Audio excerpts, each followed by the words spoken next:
তাপও প্রবেশ বন্ধ করেছে ইসরায়েল। দেশের পানি প্রবেশ করছে শরণার্থী শিবিরের তাবুতে। ঠান্ডায় হাইপোথার্মিয়ায় আক্রান্ত হয়ে প্রাণ হারাচ্ছে একের পর এক নবজাতক শিশু।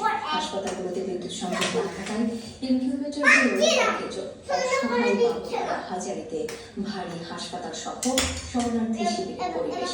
গাজার স্বাস্থ্য বিভাগের সংখ্যা বাড়বে প্রায়।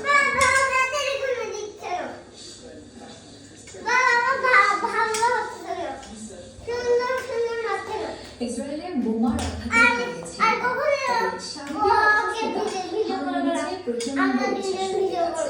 গাজার আল আকসা হাসপাতালে চিকিৎসক খালেদ আল সাইদি কৃত্রিম পা সংযোজন করে ফিরে এসেছেন কর্মস্থলে। জানিয়েছেন মানসিক শান্তির জন্যই আবার কাজ শুরু করেছেন তিনি।